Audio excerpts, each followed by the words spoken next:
Good afternoon, everyone. It's December the 28th, 2024, on this kind of gloomy, rainy, foggy day that we're having today.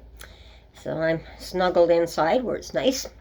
I hope everyone is also enjoying their vacation and staying comfortable wherever you are.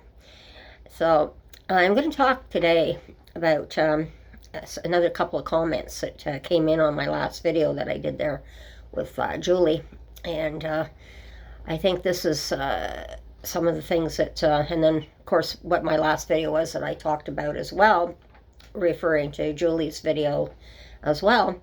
And I'm going to start with the first comment today. The first one came in as, people take days off and sometimes a second opinion is needed. Well, I also talked about having a second opinion by having someone answer the phones if the social worker was sick or whatever, they couldn't get a hold of her, and or any social worker, at least in Julie's case, it was a mad emergency because of a flood. So if it was something like a flood, that person would have got a hold of the worker right away, or if that worker was away on vacation, whatever, on a day off, there would be other social workers that might be able to step in and help. So, and that's where a second opinion would come in, because the first opinion would, okay, we got a flood. This isn't somebody who just stubbed their toe or something that's calling up over that. And, or it's a mad emergency where you've got someone trying to call in because they've got a mental health issue to a worker and they can't reach the worker, or someone on the phone could direct them to either the distress center, because there's a phone call there, or to help people get the help that they need. So there's always a good idea to have a backup somewhere. So this is what that was about. And but the second comment is even more interesting, and I had to think about it for a little bit because I wasn't quite sure what this viewer was talking about for a moment until it clicked in. And I realized this was something that was only mentioned once a year. And this is a comment. Truth is, they don't have the budget to provide for the mandate. The money goes to the Sunshine List administration that won't show up. Those who do show up are hoping to be on the Sunshine List. And so it took me a little while there to figure out what are they talking about, Sunshine List. And of course, once it clicked in, then I realized, okay, this only comes out once a year, and what this person is talking about is, for example, City Hall comes out once a year with its Sunshine List of who makes the most money in the different branches, what the mayor makes, for an example, what the councilors make, what the fire chief makes, the police chief makes, maybe the chief of staff for City Hall makes, all the people that are important within the city and what they do, for what their salaries are, and they're pretty big salaries. So I don't think that's completely a good assumption of this at all. I don't know what this person's completely implying here, but I understand what he's talking about, and it almost sounds like when he put out this comment, like he was talking about the United States here, because the Sunshine List is certainly all the millionaires and billionaires, and of course they're showing up and cozying up to the new incoming president again, and those who do show up are hoping to live on the Sunshine List. And unfortunately, I think the United States are about to find out the hard way that this does not work. And I know we have in the past in Canada here.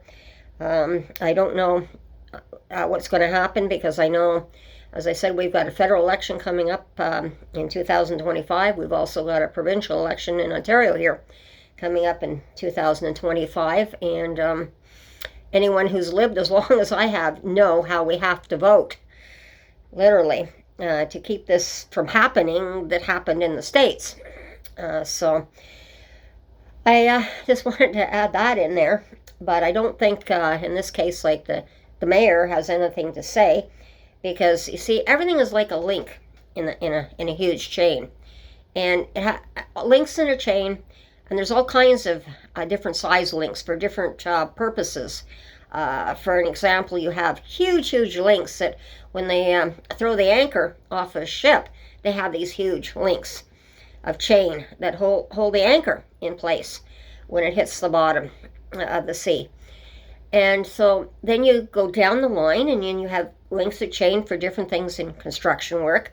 And it goes down. I've had dog leashes with the links in the chain for dog leashes, and it goes down to the smallest links, and that's the jewelry. People love to wear links and chains, and certainly if any one of those link breaks in the chain, then it's a disaster. I mean, if your jewelry and that link in the chain breaks, you can't very well wear that chain until you get that fixed.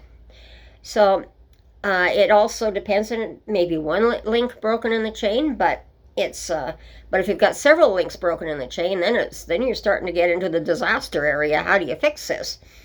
And this is the way it is with the government, because with a city, that's for sure. I mean, we have 3 levels of government. So from what I've been talking about, yes, we've put out, the federal government has put money in to this, supplying money to build housing in our municipality.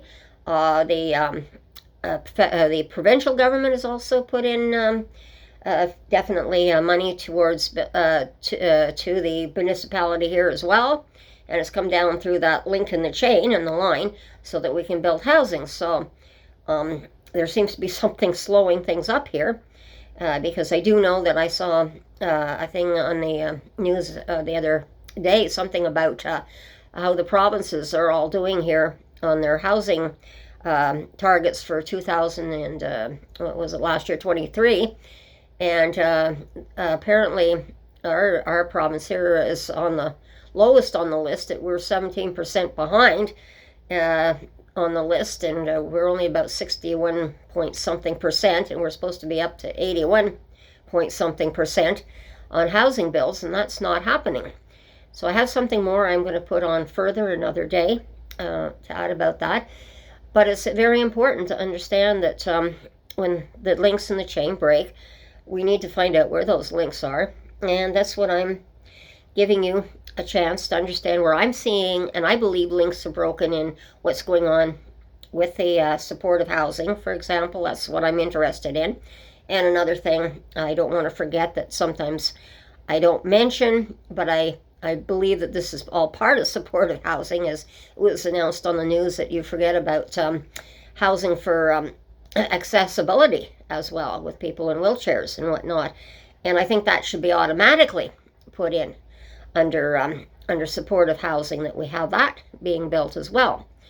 So I just wanted to bring that up as well. So I have not forgotten about it. I just believe that that is part of supportive housing, that should be automatically understood, that this should be done so that we have access for the wheelchairs, where we have counters built for the wheelchairs, where you can do your dinner and everything.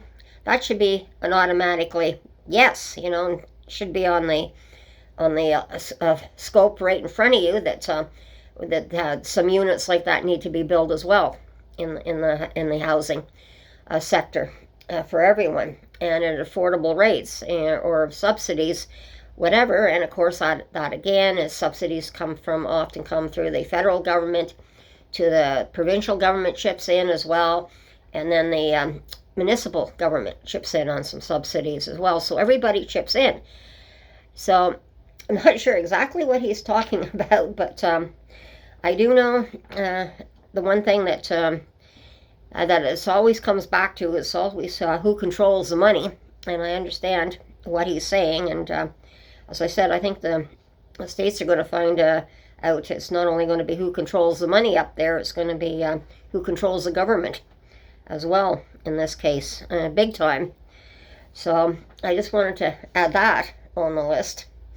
And of course, we don't know what's going to happen with our elections either here. So we're going through very, very trying times, and the world is definitely not the same.